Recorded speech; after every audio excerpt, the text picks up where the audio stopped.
The national football team, Harambee Stars, are only 48 hours away from kicking their first Africa Cup of Nations ball in 15 years. Coach Sebastian Minya's charges face Algeria in Group C on Sunday. Tonight, all eyes are trained on the Cairo International Airport or Stadium in Egypt, where the opening ceremony of the historic 32nd Cup of Nations is about to get underway. Thank you for joining us on NTV Weekend Edition this Friday, the 21st day of June 2019, live from the Nations Center. Also joining us is our sports anchor, Ida Waringa, to tell us what to expect on the Africa Cup of Nations. Ida? Indeed, Edmond. That opening ceremony just about to start. Afrobeat legend Femi Kuti will be headlining the ceremony. We are all looking forward. And of course, we will be bringing you much more on Team Kenya in Group C later on in the bulletin. Thank you so much, Ida. Looking forward to that. But first, the headlines. Tonight, a startling admission. Government says there is a shortage of ARV drugs, but denies it is as dire as medics put it, and newborns face the greatest risk. Also tonight, a family reunion short-lived. The three girls felt that they were being traumatized more than they had been traumatized before. Mother of third girl dramatically demands to have her child back. And reforming the education sector. It is not Magoa who is going to prescribe it, but it has to be done, because otherwise the universities will be glorified high schools. Why some institutions of higher learning could soon be shut down. Plus, handshake is becoming very common. From handshakes to shaking, political battles shift to the dance floor. Malipo hayako hapa, yako mbinguni. Mambo ya kusema tio sisi we are investing in heaven. Nani ana invest in heaven? And the big debate on how to get to heaven on Bullseye.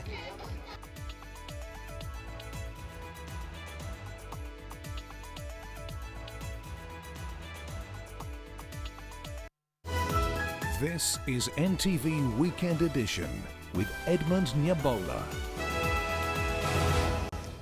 Welcome to the broadcast. Our sign language interpreter tonight is Flora Atieno. Now, the Health Cabinet Secretary has admitted that there is a shortage of antiretroviral drugs, but blames the shortage on a change in treatment guidelines by the World Health Organization in March. CS Cicely Kariuki says the changes in guidelines have led to an increase on demand and consequent low supply. More medical practitioners today told NTV that the shortage was quite serious, leaving the fate of newborns at risk of mother-to-child transmission. Eunice Omolo begins our broadcast.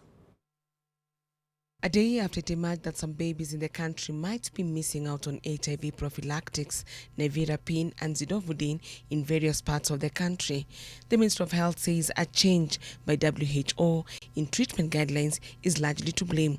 The change basically increased the dosage per patient, which means that stock that could have lasted a year can only last about 6 months. We don't have any remaining nevirapine. Okay. So I can say we have a crisis of nevirapine supply. We are not getting any supply. Addressing the issue of shortage, Health CS Cicely Kariuki explained, we faced a challenge in the stocking owing to the change in treatment guidelines by WHO in March. However, that was resolved immediately. As soon as we were informed, we even got some drugs from Ethiopia to cater for the shortage. The change affected the stock we had as it went higher than the initial prescription. The sub-county's facilities should ensure that the stocks are reaching down to the facilities. The change in dosage had affected a lot of facilities, with some having to borrow from other facilities to cater for their need. Even us here in our facility, yes, we have none now. I interact with other facilities when I want to borrow a drug if I don't have, and there's no supply from the main pharmacy. Okay. So when you want to borrow from another facility, it is the same case as my facility. There is no nevirapine supply for the last 3 months. 3 to 4, actually 4 months. Medical practitioners from some public health facilities claim not to have received the drugs for close to 4 months, rubbishing claims by the Ministry of Health that it has enough stock, at least for now. You know, the CS is not on the ground. Yeah, maybe you should come to the ground, then maybe you can understand the situation. But for now, we have a shortage of not only nevirapine, like our clients who are on second line, TBF 3PC. The Ministry of Health insists the country has adequate supplies of both nevirapine and zidovudine syrup to last until December 2019. The ministry stated that currently there are 69,000 bottles of nevirapine available in public facilities, and an additional batch of 196,000 bottles is expected in the country by end of July this year. An amount medics serving in affected public facilities argue may not be enough to cater for the number of babies reliant on prophylaxis. Some babies can need 2 bottles a month. Some can need 1, depending on the weight. So, if there are 59,000 bottles and there are 59 babies, then it means it is not enough. In her statement, CS Kariuki stated that further replenishment of the stock is ongoing to ensure uninterrupted supply of ARVs for prevention of mother-to-child transmission of the virus across the country. Eunice Omolo, NTV. Now, 3 19-year-old girls who pledged to hold together despite a revelation that the 2 of them had been mysteriously switched at birth have been separated after one of the mothers reclaimed her biological daughter on Friday. Angeline Omina, the biological mother to Melvis Imbaya, who was brought up with one of the twins, sought the intervention of police officers who escorted her to where the girls had been living. Drama unfolded in Likuyani village after the mother of one girl raised with one of the identical Kakamega twins forcibly took away her daughter, sparking a disagreement. Angelina Omina stormed the home of the identical twins on Thursday, demanding to have her child, Melvis Imbaya, in what took villagers by surprise as relatives of the identical twins were preparing to meet Governor Wycliffe Oparanya, accompanied by the girls. Ghafla nikaona maaskari na mama ambayo alikuwa ameiba mtoto huyu akinivamia ili kuchukua mtoto na kukimbia naye, hata tu kuenda kwa governor jinsi alivyokuwa ametaka tuende tumuone. Haja yake ilikuwa achukue mtoto aende naye, hataki mazungumzo juu ya mtoto tena. Melvis Imbaya was raised up in Kakamega with one of the identical twin sisters, the other having been brought up by her biological mother in Nairobi's Kangemi area. The families were holed up in a meeting at a police station in Kakamega trying to solve the dispute. 3 girls felt that they were being traumatized more than they had been traumatized before. They ran to the security for their safety. When they came to us, 2 of them came to us. The 3rd one had gone with her mother. We did not know that they had gone to seek safety elsewhere, but later on they resurfaced. What we are looking forward to is seeing those girls living normal lives. Rosemary Onyango, the mother of the twins, had taken all the 3 girls with her to Kakamega as the 2 families involved in the matter resolved to allow the girls be raised up together. Omina, who runs a small business in Kangemi, Nairobi, accused the Kakamega family of forcing her biological daughter, Melvis, to continue living with Rosemary Onyango, the mother of the twins, at their home in Likuyani. They are crying that they should be living as 3 sisters, not twin sisters as it has been anticipated. So today they want to live as 3 sisters. They have not concentrated in their education. Education is key to these girls.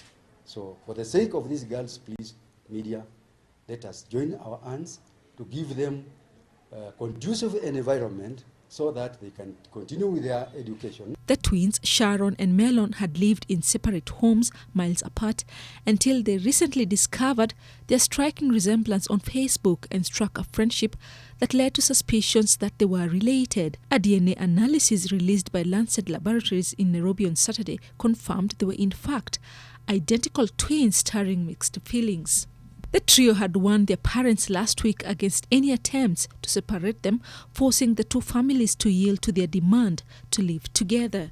Rose Wangoi, NTV.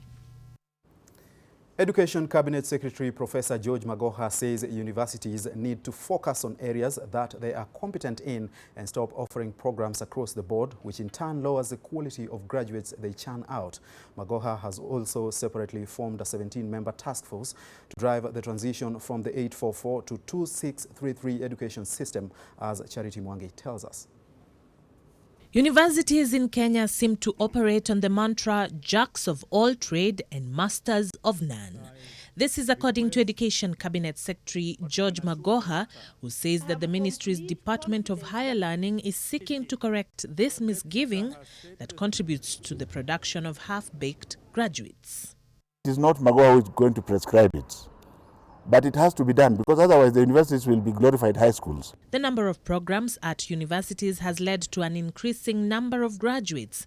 The ministry is concerned that numbers without quality may do more harm than good. Magoha says the public should appreciate this move as it will ensure better returns on investment for the students. Kenyatta University, for example, is known to be an expert in education. Can the government strengthen it to be a mega university in education with several colleges? The cost of running universities that offer almost all professional training programs is high, which contributes to the financial challenges facing most of the universities. Take, for example, Kenyatta University, whose revenue in the 2017-2018 financial year was reported at 9.05 billion shillings, with an expenditure of over 9.5 billion shillings, registering losses to the tune of 564.5 million shillings. Personal emoluments took up a huge chunk of the expenses at 65%. The same trend is seen at the Moi University, with the revenue reported to be slightly over 6.78 billion shillings and the expenditure reported to exceed 7.37 billion shillings. The losses incurred during the 2017-2018 financial year stand at 592 million shillings. Personal emoluments are estimated to take up 83.1% of the expenses. University of Nairobi had a revenue of 15.95 billion shillings. The expenditure reported to be in excess of 17.81 billion shillings. The university registered a loss of 1.86 billion, with the personal emoluments taking up 65.6% of the expenses. University of Nairobi, for example, has 50 PhDs in law, so it is not likely to be rational, to be right-sized. If there are another 20 universities teaching law, it makes sense that they discuss and say, well, can we say if it is law, these 5 or 6 universities should teach it? Universities seem to be feeling the pressure and may be seeking ways to adjust to the changes that seem to be facing institutions of higher learning. All the university, with the private and public, are under financial squeeze, with reduced capitation from the national treasury and the phasing out the privately sponsored students program. Universities must think of innovative way of harnessing the new income streams to stave off the job losses and remain relevant. Charity Mwangi, NTV. The Commission on Administrative Justice now wants Nairobi County Assembly Clerk Jacob Ngwele to explain why he has failed to facilitate the swearing-in of a nominated member of the Assembly, despite the member having been gazetted almost 3 months ago. Perpetua Mponjiwa won a petition that ordered the gazettement of her name and her subsequent swearing-in as a nominated member of the Assembly. However, the clerk and the acting speaker, Chege Mwaura, have so far disregarded that court order. During the 2017 general elections, Perpetua Mponjiwa took part in ODM party primaries to secure a ticket to vie for the Kileleshwa ward member of county assembly. And I won. And the party leadership came to me and told me to relinquish my seat to Otieno Elias. And therefore we did an agreement. We filed a consent in court, in the Court of Appeal, and they guaranteed that I'll be nominated as the nominated MCA. Then Otieno Elias would go now to participate in the general election of 2017. They published my name in the Nation newspaper and the Standard newspaper. my name appeared as the people who will be nominated. But the day of the Kenya Gazette, my name was replaced by someone else. Mponjiwa moved to court to seek justice and eventually won in July last year. The court ordered her name to be gazetted as a nominated member of the Nairobi County Assembly and her to be sworn in. Besides that, the court also ordered the degazettement of Malenya Eve, who had been given Mponjiwa's nomination position. It took IBC 8 months. They had to be compelled again by the court. They were given 7 days to gazette my name. Nairobi County Assembly Clerk Jacob Ngwele received the court order and even promised to have Mponjiwa sworn in on 4th June this year, first thing when the assembly resumed its sittings. Castro. So he picked me and took me to the acting speaker's office. The guy introduced himself as the acting speaker. He's called Shege Mwaura. So we sat there and they had definitely I could see they were not willing to swear me in. That has not happened as Malenya Eve continues to enjoy the perks of a nominated MCA despite being degazetted. She's no longer a public officer anymore, but they continue to pay her salaries and allowances, which is public money. And the person who's been gazetted is locked out. So that is corruption. Elias Otieno, the minority leader in the county assembly, is among those Mponjiwa believes to be behind her current tribulations. They should respect the law and they should be summoned by the relevant authorities so that, they are brought to books because, court orders are not papers the way they think they are. Vincent Odur, NTV. Now, the hearing of arguments on whether to start a new murder case against city lawyer Asa Nyakundi has been postponed by another 3 weeks. High Court Judge Justice James Wakiaga has given the orders after the defense team, led by senior counsel George Haminwa, said they lacked enough time to prepare their defense. Haminwa and team were expected to argue on why they were opposed to the introduction of new charges of murder against Nyakundi. The prosecution, led by Catherine Mwaniki, however, opposed the application for adjournment, saying that the time given to the defense and the prosecution to build their case was enough. Nyakundi was opposed to the decision by the DPP Nurdin Haji to charge him afresh with murder, despite the fact that he is still facing manslaughter charges at the Kiambu Magistrates Court. The case will be mentioned for hearing on July 9th, 2019. Nyakundi stands accused of shooting his son to death. He says it was an accident. Presented the note, what happened afterwards that they were asked whether rightfully. Since the accused has been presented before the court and is yet to take plea, and in view of the issues raised by both Dr. Amino and Mr. Ndubi, I am of the considered view that no prejudice shall be suffered should the court allow them time to enable them to file the intended notice of motion on the charge. And now to a story that most Kenyans will be keen on. The Department of Immigration has assured Kenyans that the application and renewal process of e-passports will not have a deadline and that the process is still ongoing. The department has further clarified that the August 2019 deadline was on the validity of using the old passports. This comes after Kenyans raised their concerns about long queues experienced at the immigration headquarters in search of passports. According to Director of Immigration Services, Alex Muteshi, this could be attributed to the miscommunication on alleged closure of the deadline on application. That's the entire process. Muteshi has clarified that in September, the old passports will cease being useful, but the issuance of new passports will still continue.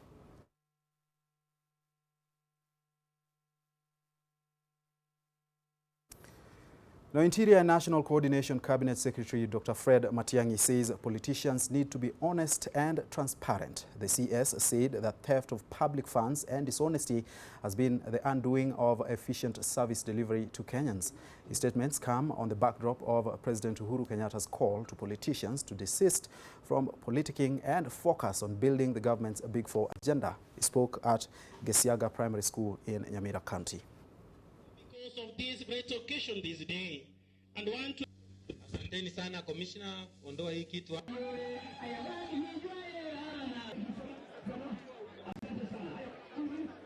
I'm asking public servants who are here, all of you, Let us be serious, people. We have enough resources to develop our country. Shida ni hiyo tu, hiyo ya ukora ndio inaharibu dunia yetu.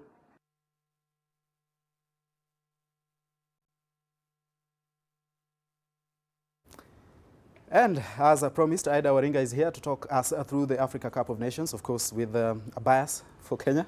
Definitely, Edmond. So, of course, lots happening today Yes. with the opening ceremony at the Cairo International Stadium. But no doubt, focus, at least here back at home, will be on Group C that will have Senegal, Algeria, Kenya, and Tanzania. Now, Senegal, of course, have taken part 18 times. But here's the thing, Edmond. Yes. They've actually never won it. So, of course, the likes of Sadio Mane, and they do have Aliou Cisse as their coach. They did employ one of their own. He is a Senegalese as their head coach. Will really be hoping that this can be a lucky time for them. Don't forget, Can they we didn't get out do of this group, really?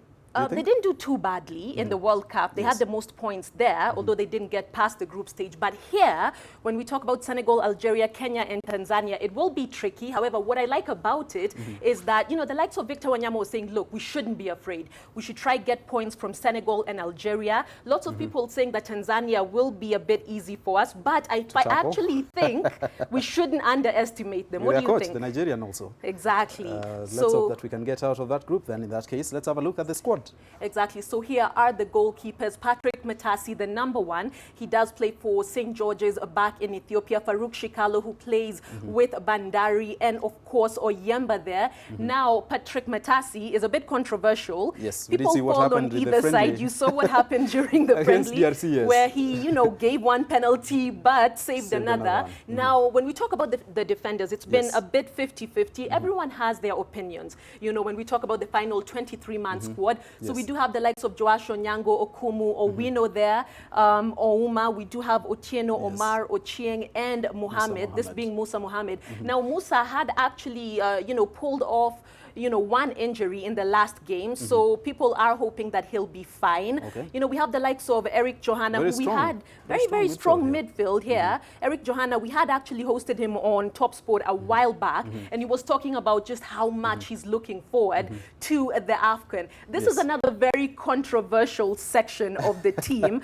You know, lots of people talking about the likes of Teddy Akumu, who plies his trade with Jesse Were in Zambia at Zesco United, who was actually pulled down from the squad. And moving from this to the forwards, lots of controversy there as well, Edmond. You know, the likes of Alan Wanga being cut. Being dropped from the squad, of course, and Jesse Were as well, who was actually cut from the squad, and then went and scored in the Absa Cup semi-final for Zesco United versus Bilcon. But all this aside, lots of people will have lots of things to say, but I think the long and short of it is Twaweza. What do you think? Michael Olunga and the rest of the team, of course, Victor Wanyama, very experienced. Exactly. We hope that we can get out of Group C at least among the top 2, and if we can't, then in that case, as the best third-place team, they're taking 4. Exactly. So that's a different thing. The tournament has expanded from 16 teams to 24 teams. And just another very quick one. I know we are a bit pressed for time. On top of the expansion, now Egypt is quite hot, Edmond. Temperatures going to around 40 degrees. Wow. So what they were talking about is for the first time in the AFCON, they will introduce 3-minute water and cooling breaks in between a game, because the games will be played at around 10 p.m., 11 p.m., but it will still be so hot, around 30 degrees Celsius. So we're looking forward. All right. Thank you so much, Ida Waringa, with a breakdown of what the Kenyan team looks like ahead of the start of the Africa Cup of Nations tonight. The first match, of course, Egypt and Zimbabwe tonight. On that note, let's take another break. We'll come back with more.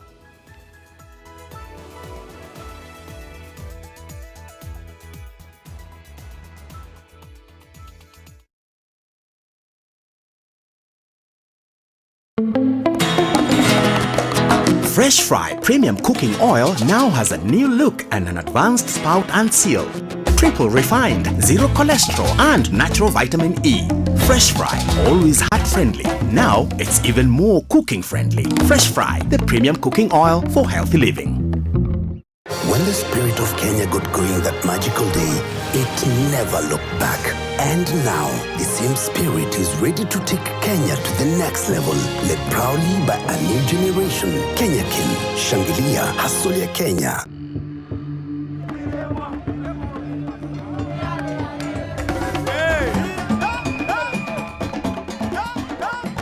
Sherekea nasi with Jumia Anniversary Sale from 11:59 p.m. on 23rd June. Download the Jumia app to enjoy unbelievable deals like this Brom Cooker Heineken 20-pack everyday essentials up to 90% off, and you pay cash on delivery. Get ready. Deals go live at 11:59 p.m. on 23rd June. Jumia, the online shop you can trust. The county government of Kilifi, with approval of His Excellency the Governor Honorable Amason Jeffa Kingi, has granted 100% waiver on all interest and penalty accrued.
Welcome back. A 69-year-old man from Machakos County is blaming the Office of the Attorney General for delaying financial compensation amounting to more than 800,000 shillings to his family, awarded in 2017 by a Nairobi court. Stephen Gakure's youngest daughter, 11-year-old Julia Wangari, was run over and killed by a vehicle in retired President Mwai Kibaki's motorcade in January of 2004.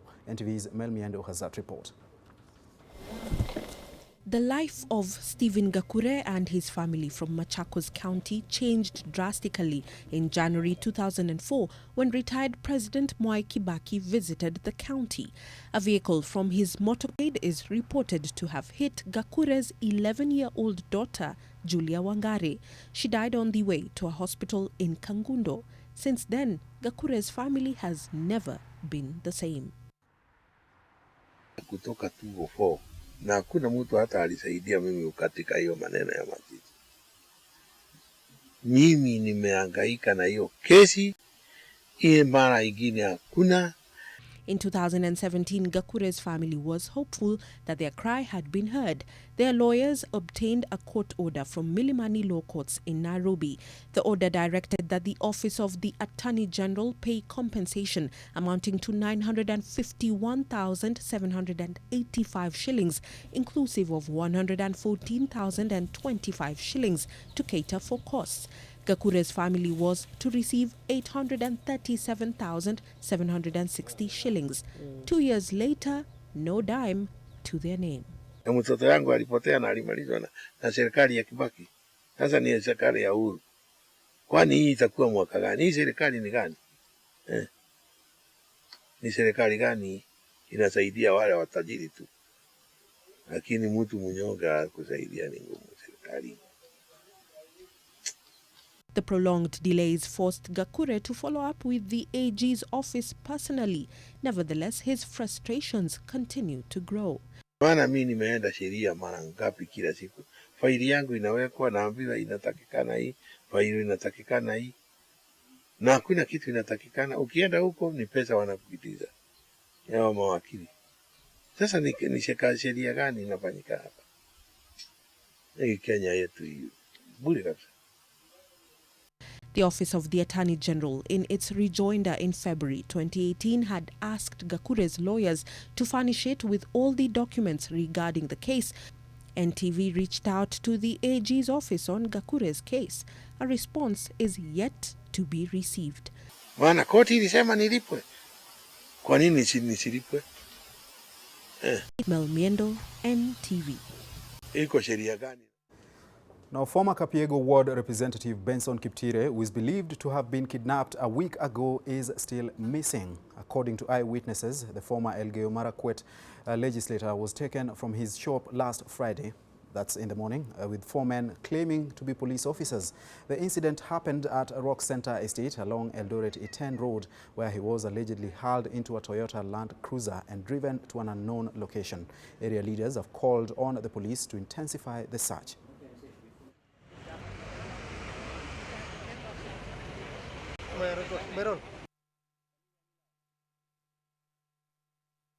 Tunategemea serikali iweze ikatuambia kupitia idara ya polisi kutuambia ni aswa jambo gani imefanya yeye kupotea. Hatutaki kusema eti kwamba ni kisiasa ama ni kwa sababu ya mambo ya kiserikali ama nini, hapana. Tunataka kuachia mikono ya polisi watuweze kutatulia.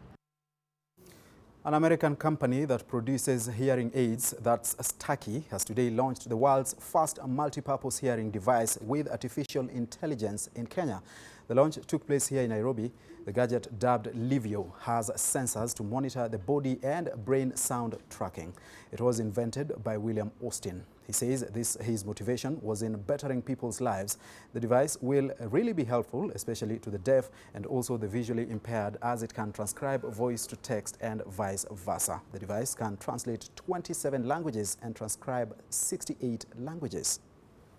Maybe you noticed there's a slight delay between. As a social enterprise is to serve the community. Duplexing. That means that we will no longer need them. Swahili is on the list of transcribing lesson, but not on the list of translating. It will be, but it's not yet. My vision is to help people be all they can be. So they have a more full life, they become connected to humanity, that we learn that we're one human family and we're better helping each other than killing each other. That's my vision. And on that note, let's take another short break for business. And our anchor Dan Mwangi is here in studio to tell us what we can expect. Well, you'll expect a few things. First and foremost, we have pigs. And not just pigs, but pigs. 1,400 pigs. And aside from that, we also have people. And not just that, but 3,000 people. Okay. And further to that, we have money. Of course, it's business. But in this case, it's a shortfall of 27 billion shillings. Does this make any sense to you? No. Well, we'll be pig business. We've got a big problem. Pig I'll be telling you what to expect in business, because there's a shortfall of 27 billion and there's a shortfall of understanding after this break.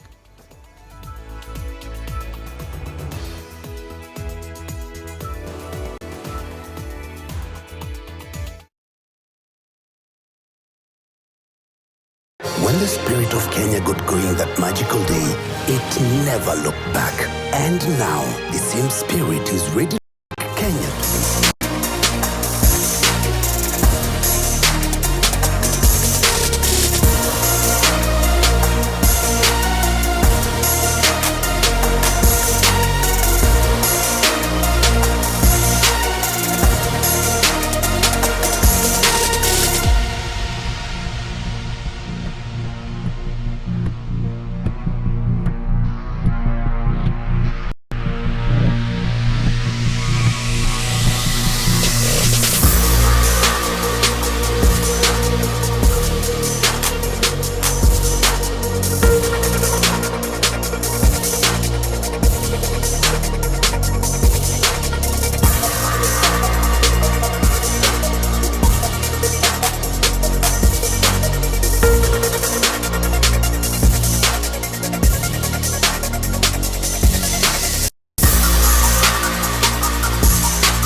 to the Business, let's get down to just that, business. My name is Dan Mwangi. Now, increasing the level of trade within the various economic blocs and Africa as a whole is one of the goals of the Africa Continental Free Trade Area Agreement. But concern is growing that it might just end up doing the opposite. As Alex Mwangi reports, the common market for Eastern and Southern Africa is positioning itself to leverage on the synergies created by the ACFTA to increase its level of trade, which currently stands at less than 10%. The Africa Free Continental Trade Agreement has come about at a time when other regional blocs such as the EAC, COMESA and SADC are already well entrenched within the continent.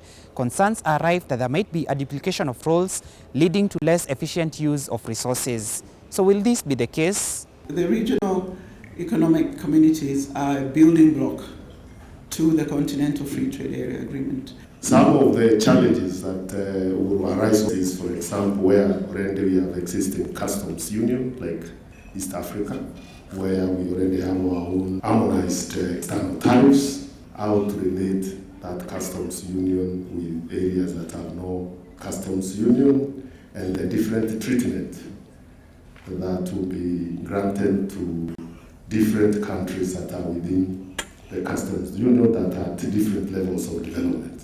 When countries cooperate, regional trading blocs such as the East African Community foster a unified sense of purpose which promotes trade, although in some other instances, the policies put in place to promote cross-border trade fail to percolate to the desired level. In Africa in general, intra-Africa trade is at about 15 to 17%. Within COMESA itself, it's at about 7 to 10%. And that is very low. So we realize that a bulk of trade in Africa is by informal cross-border traders. The African Continental Free Trade Area Agreement is seeking to leverage on the existence of the regional trading blocs, choosing to see them as a force of good rather than an avenue for division. One of the principles that has been adopted is the principle of acquis, which means that we're not going to go back and start renegotiating, for example, what has been agreed at SADC or COMESA or indeed EAC. Alex Mwangi, NTV. Let's just take a small pause on business and just give you some live pictures from Egypt, where the AFCON is set to kick off this weekend. And these are live pictures from Cairo International Stadium in Egypt, where the opening ceremony of, the historic 32nd African Cup of Nations is about to begin. And for the first time, 24 African nations are taking part in the biennial event. And Kenya's national team, that's the Harambee Stars, has arrived in North Africa for what will be its first participation in the finals in 15 years. The Stars' first match is just over 48 hours away, and they will be playing Algeria. And those pictures that you see live on your screen are courtesy of SuperSport. It's a big time for Kenya. Sunday, we have our first match against Algeria, and we shall be looking at how things go. Let's switch back to business. And manufacturing is one of the pillars of the Big Four agenda, and reviving the textile industry is a key component of it. In this regard, President Uhuru Kenyatta was in Eldoret to officially reopen Rivertex East Africa. The new modernized facility is expected to consume at least 100,000 bales of lint per year, which will be a major boost for the near-dead cotton industry. Currently, most of the cotton processed in the country is imported from the region due to a shortage locally. To fix this, the president directed responsible ministries to fast-track the commercialization of genetically modified cotton. He also urged the Ministry of Energy to cut the cost of power to Rivertex by 50% and double its power supply to enable 24-hour operations.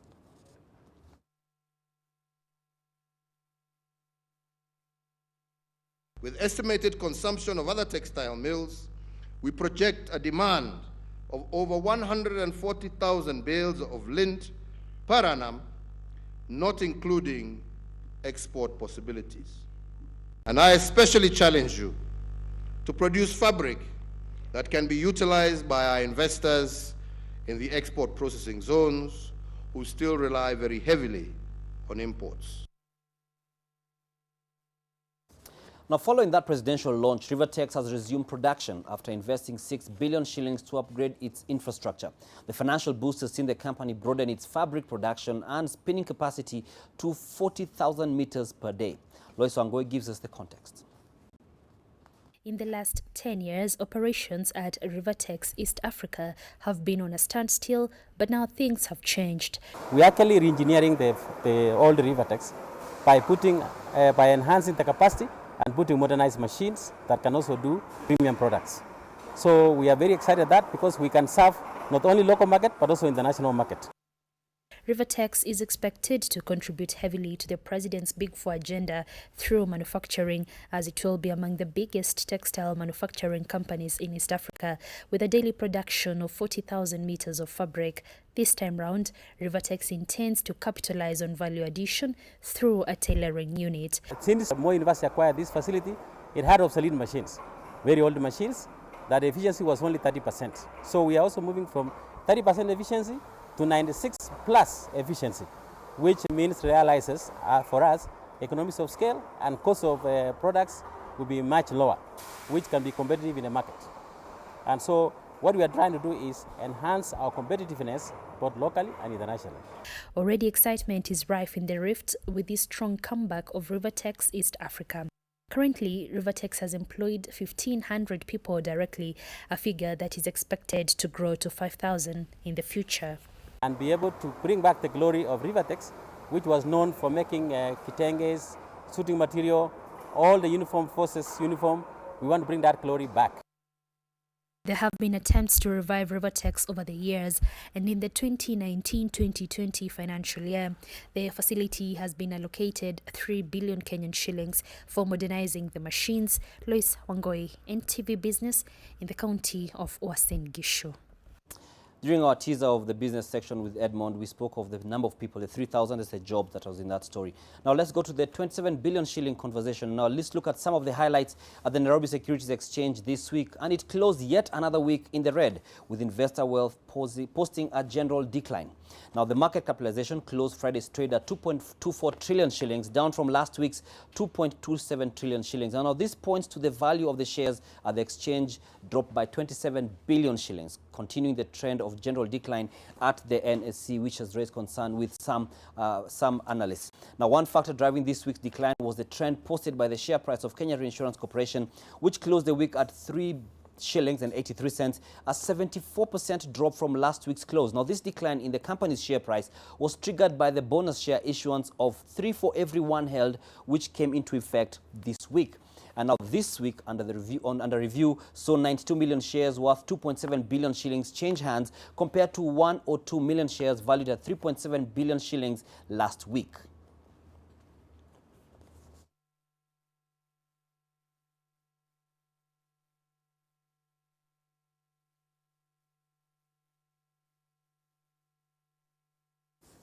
That was a snippet of this week at the Boss. Now let's talk about the pigs. And over the years, agriculture has been perceived as an old man's profession, with most of those practicing it being viewed as illiterate.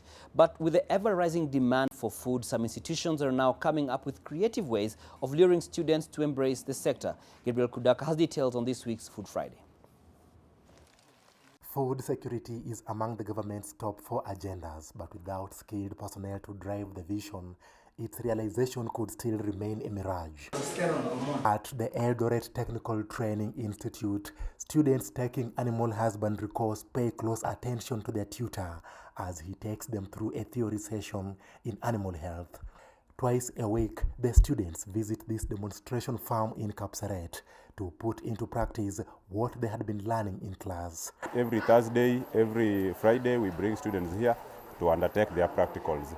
When somebody hears that there's a student from a technical, there is something they expect from that particular student. And that is a skill and knowledge that we are putting in these particular students. Kila mara tunakuja hapa kusoma. Baada ya kusoma kwa darasa tunakuja kuhakikisha zile vitu ambazo tunasoma ni real, alafu tena tunakuja kuangalia vitu zingine geni. The training facility is subdivided into pig, dairy and crop sections. The students take turns in feeding the livestock and weeding the farm under crops. Huko kwetu Turkana, watu wako chini kwa ukulima, wanategemea kupata chakula kwa hizi area zingine kama Eldoret, Kitale. That's why tukaamua kusomea ili tupate kuiamirisha hali ya kwetu. As a result of regular practicals, some students have since been inspired to venture into farming as a career. Nataka nikuwe mkulima mkubwa, mkulima shupavu. Niwe katika shamba yangu, niko na kila aina ya mnyama, kama ni pig, rabbit, ng'ombe, niwe sawa. Niwe pia na crops, nikuwe mkulima katika hii nchi yetu ya Kenya. This facility started as a training center for pig farming and breeding, but it has since diversified to cater for commercial aspects as well. We purposely began it for training students. We began with 200 pigs, and currently we are running at 1,200, and that has been a great improvement. The facility also links farmers to existing market opportunities. Kama mtu anachukua nguruwe na ana mali ya kuuza, tunaambia ikifika wakati ya ukiona imetosha, imeattain karibu kilo 75 to 90, tunaambia if possible kama hawana market, tunawaleta hapa kwetu, tunajiorganize wenyewe, tunachukua kwa farmers choice. Kwa sababu ukihusia mkulima na ana mali ya kuuzia, itakuwa challenge kwake. Atakuwa discouraged na atajana maneno nini ya kununua. Equipping learners with modern and relevant farming skills is key to the achievement of national food security. However, experts argue that the continued shrinking budgetary allocation to the sector might jeopardize the attainment of food security. Gabriel Kudaka, NTV, Food Friday. At this point, the week, at least the business week is done, business bulletin is done, and Mwangi is done. Have a good night, but bullseye after this break.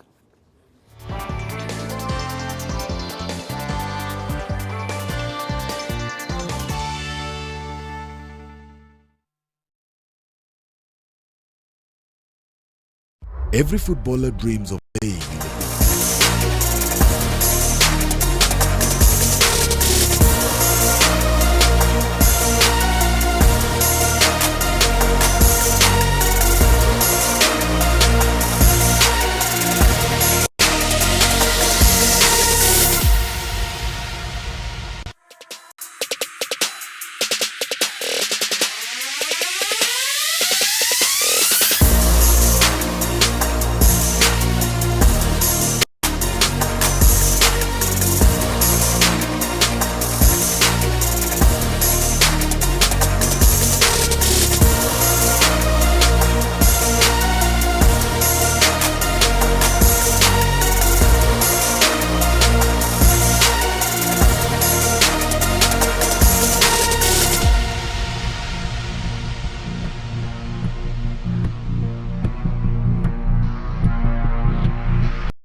Welcome back to the broadcast. Now, it's actually the best part of our Friday bulletin. How does one get to heaven?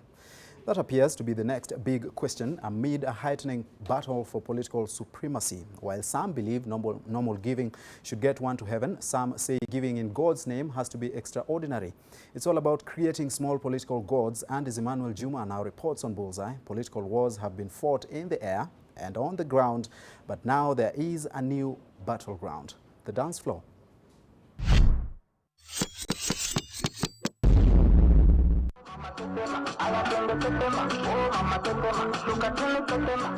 This is Bunge Got Talent Women's Edition. First on stage, the Embrace team, aka Kieleweke. He of the Wasafi fame would be proud, I tell you.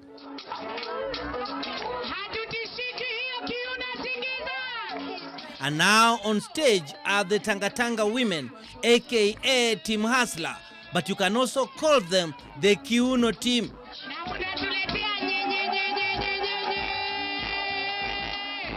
Well, well, maybe you could try another tune.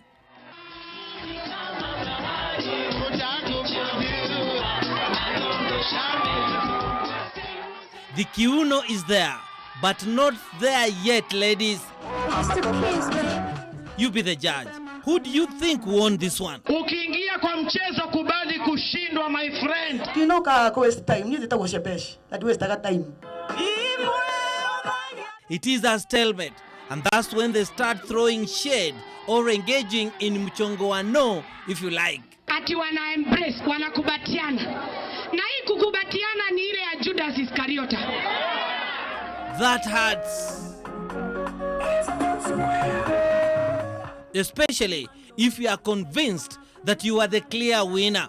But was this about someone contesting Team Kieleweke's victory on the dance floor, or just love?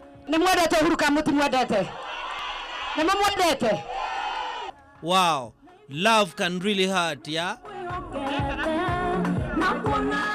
But as they say, multitasking comes naturally for a woman. You can cry, show affection, do politics, sing, and even dance all at the same time. That is talent. And so is this. He would call it investing, and he loves to invest in many areas and places. Malipo hayako hapa, yako mbinguni. Siwezi kuwa nikawa hasla huku, alafu nikawa hasla tena mbinguni. Mambo ya kusema tio sisi we are investing in heaven. Nani na invest in heaven? Mungu hahitaji pesa juu kule juu. But Baba, there's nothing you can do about that, or is there? Nimemwambia Mheshimiwa Mbadi alete sheria katika bunge ya kusema kwamba ukitoa pesa kule katika harambee ndani ya kanisa au mahali popote zaidi ya shilingi 100,000 mpaka uende utoe statement onyesha kwamba ushuru ulitoa lipo kwa hiyo pesa. Ndio tutaona kwa Kenya wajumbe wale ambao wanaabudu shetani na wale wa Mungu. Wacha walete. Hata wenye wanamwambia Mbadi you drop this thing, wacha akuje na hiyo kitu. Good versus evil, the movie coming up. But even those deemed to be the main characters on the perceived evil side are praying. Please pray that you leave somebody in office who is going to continue with the fight against corruption.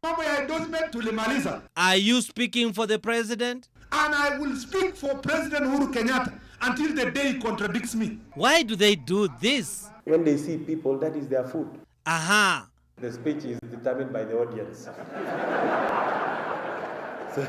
Now you know, and so does he, as darkness slowly descends upon him amid days of utter anguish and near hopelessness, for he of the Pesa or Tas fame, with the ghosts of corruption hovering permanently around him, his famous saying that money is just mere paper has come to pass.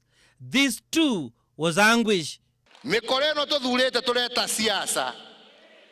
Matigecirie nie ndikihike yao. Imagine a man get crashing a function where you are to be chief guest and then threatening to crash your army. But a week later, kiongozi ni wewe na tuko nyuma yako, mbele na nyuma, kulia na kushoto, juu na chini, milima na mabonde, sisi tuko nyuma yako hapo. That too is love. Political love where you are left with no choice. And all that because of a handshake. Handshake inatosha.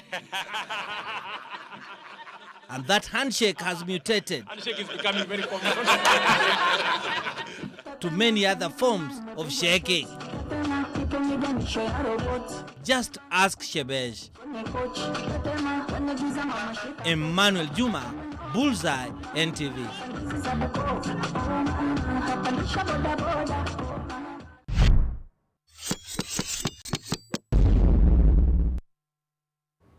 And on that bullseye note, let's take Brian Otwal for the sports is coming up next. Would you like to shake on it like this or Tetema?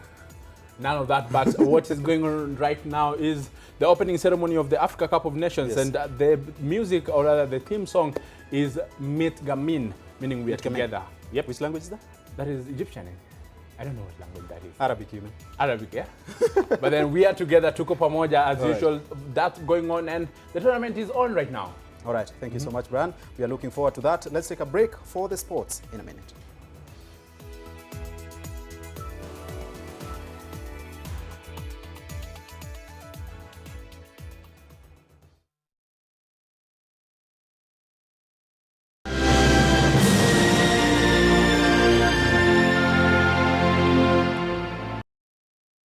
The Cabinet Secretary, Ministry of Public Service, Youth and Gender, Professor Margaret Kobia, welcomes you to the Africa Public Service Day celebrations from Friday 21st to Sunday 23rd June. Don't switch remotes. The Brazil 2019 Copa America is here. 12 nations, 25 matches, 1 South American trophy. Messi, Aguero, James Rodriguez, Cavani, Suarez, Firmino on display. Special offer. Pay 1 month subscription and enjoy 1 month free upgrade. It's in HD, live and exclusive on board from 14.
Country of Egypt, it is hours to go before the kickoff of the Africa's footballing extravaganza, and the national football team Harambee Stars is raring to go. Anything is possible. It doesn't matter if it is Algeria or if it is a big team. Hata majiant huangushwa, na once unataka kuangusha giant unafaa kuwa na hiyo, unafaa kuwa na strong mentality. Tuko well prepared both physically and mentally. Morali iko poa kwa camp, na unaona tu venye watu wako na determination na kila mtu wako ready to go. Tunaongoja tu Sunday tuonyeshe vitu tumekuwa tukifundishwa na coach kwa kiwanja, juu mood ya kila mtu amefurahi kufika hapa. Kila mtu hapa anajua ball, so the mwenye ataitwa aanze ako ready ku represent the country. Tumekuwa na performance fit kama team. So sisi tuna expect tukibeba hiyo performance kwa qualifier na friendlies, tupeleke kwa uwanja big stage yenye inakuja kuanzia Sunday.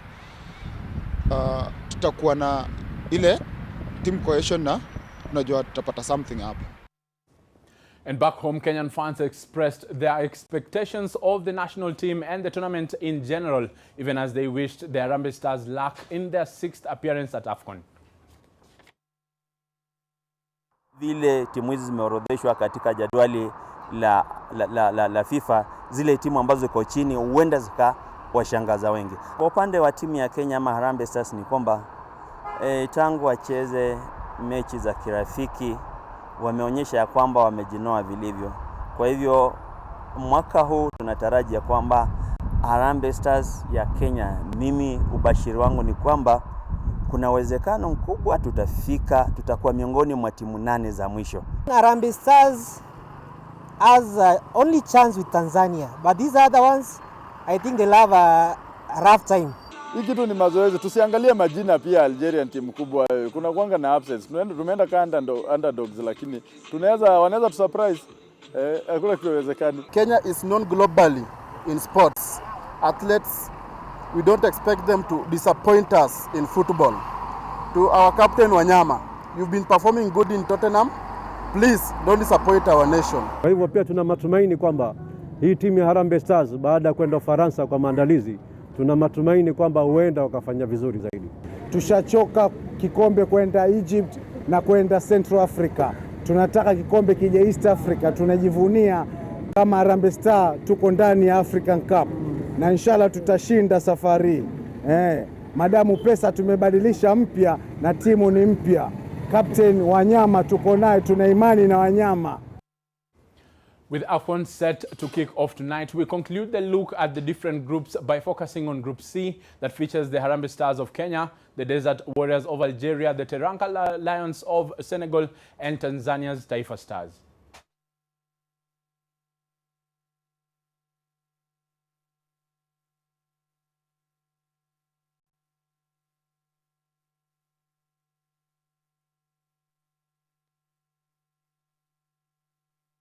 We apologize for that. We'll get back to that story. But moving on, after the long build-up, it all gets underway tonight as the host Egypt face Zimbabwe in an expanded Africa Cup of Nations, the first to be played in the middle of the year in line with other major FIFA tournaments. However, despite the changes, player complaints over allowances remain a constant, while security has been beefed up in Navi, Egypt. All eyes will be on Mohamed Salah tonight as the Egyptian star looks to help the Africa Cup of Nations hosts launch their bid for a record-extending 8th title in style against the plucky Zimbabwe. By Javier.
Process cumbersome and costly. As part of the new online ticketing system, fans are required to submit copies of their national identification cards for background checks. And as the opening ceremony goes on, we look at the last 2 years that preceded the 32nd edition of the Africa Cup of Nations. It will be the first to involve 24 teams up from 16 and will run until July 19th, the first time AFCON is being held away from the traditional January period. Ida Waringa provides a bridge between the last AFCON held in Gabon and this AFCON edition that revs off in Cairo, Egypt tonight. The 2017 edition of the Africa Cup of Nations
straight AFCON to have changed hosts, with the previous two being moved from Morocco to Equatorial Guinea and Libya to Gabon. Egypt is hosting Africa's most prestigious tournament for the 5th time, but AFCON 2019 is set to happen against a backdrop of terror attacks and amidst potentially potent political events. Egypt will make use of 6 stadiums in 4 major cities for the tournament. The mascot for AFCON 2019 is called Tut, which is inspired by the Egyptian pharaoh Tutankhamun, with the branding heavily influenced by Egyptian culture. Incidentally, CAF has named Cameroon as the host for the 2021 AFCON, but that may change. Let the games begin. Ida Warenga, NTV. Final. All right, let's now have a look at Group C that also has Harambee Stars of Kenya, Tanzania's Taifa Stars, Lions of Teranga of Senegal, and Desert Warriors of Algeria. AFCON 2019 in association with GoTV. Sebastian Minye joined the Harambee Stars as head coach in May 2018. After a couple of good results against Ghana and Ethiopia in the qualifiers, coupled with the suspension of Sierra Leone, Kenya makes a return to the continental showpiece after a 15-year absence. Tottenham midfielder Victor Wanyama will captain the side that is a mix of young and old, as Minye seeks to ensure a good show in Cairo, Egypt, as well as a build for the future. In a contrast to years past, Kenya has enjoyed a professional build-up to the tournament with a 3-week residential camp in France, complemented with 2 international friendlies against Madagascar and DRC. Kenya's next-door neighbors, Tanzania, are making a return to AFCON after a 39-year absence. The Taifa Stars are coached by former Nigerian international Emmanuel Amunike, who will be relying on star player Mbwana Ali Samata, who turns out for Belgian side Genk. The Tanzanians, who were among the first teams to reach Egypt, fell 1-0 to the hosts in a pre-tournament friendly before drawing 1-1 with Zimbabwe. Senegal will be without star player Sadio Mane in their opening match due to a suspension, but head coach Aliou Cisse believes his side can cope. Senegal are the highest-ranked African team according to the latest FIFA rankings, lying at position 22 globally. And they boast of star power in Napoli's Kalidou Koulibaly, Everton's Idrissa Gueye, and Captain Cheikhou Kouyaté, who plays for Crystal Palace. Despite their historical pedigree, the Lions of Teranga have never won the AFCON title, with their best outing being in 2002 when they finished second to Cameroon. Algeria will be making their 18th appearance in the biannual tournament. The North Africans have managed to win the title only once in 1990, but have since failed to progress past the quarter-final stage. The Desert Warriors are coached by former Manchester City and Algerian international Jamal Belmadi, with Manchester City winger Riyad Mahrez the star player. Algeria will take on Kenya in the opening match on Sunday night after Senegal slug it out with Tanzania at the 30 June Stadium. Warote Kiru, NTV. AFCON 2019 in association with GoTV. Experience the unforgettable with the Total Africa Cup of Nations with Super Sport on GoTV. GoTV, live it, love it. And Total is the title sponsor of the Africa Cup of Nations tournament as part of its 8-year partnership with the Confederation of African Football. As part of engaging consumers ahead of the month-long event, Total Kenya this morning held an activation on Mombasa Road that sought to create a buzz around AFCON and also gift consumers with AFCON goodies. This year's competition will be a tournament of many firsts. This will be the first Total AFCON to be held in the summer months of June and July, and the first African tournament involving 24 teams, with Madagascar, Mauritania and Burundi participating for the first time. It is also the first AFCON Harambee Stars is in after 15 years. Africa is part of Total's makeup. We've been in Africa for more than 90 years. We've been in Kenya for over 60 years. So we're delighted with this partnership. And you know, football is synonymous with enthusiasm, sharing, team performance. And this is a concept that resonates across different cultures. So for us, it's a win-win. And 2015 African Games medalist Alice Aprot had a tough time during the second day of African Games trials at the Kasarani Stadium. Aprot struggled to finish in the 8th position after she was overpowered by newcomers. Irene Kamais won the race in a time of 32 minutes and 23.11 seconds. Monica Chirchir finished second as Caroline Nyaga was third. Meanwhile, upcoming long jump champion Gloria Mulei broke her own national record of 12.97 meters to set a new one of 13.05 meters. The 18-year-old has now qualified to African Games, which will be held in Rabat, Morocco in August. Emmanuel Korir was victorious in the 400 meters semi-final first heat, won in a time of 45.85 seconds, while Joseph Pogisio won heat 2. Nitaenda kujitahidi kwa mazoezi pia. Tatia bidii vile nilikuwa ninatia pia. Pia nashukuru kocha wangu mahali walipo. Kwa ile training wamekuwa wakinipa.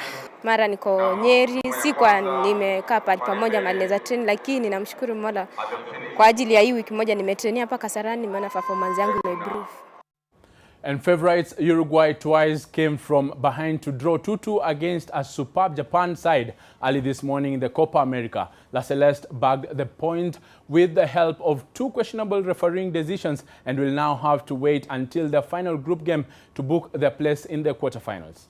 Brazil Copa America 2019 in association with StarTimes. Copa America favourites Uruguay and invited minnows Japan went into their game on the back of contrasting fortunes after day one. Uruguay had blanked Ecuador 4-0, while Japan crashed lost to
with StarTimes.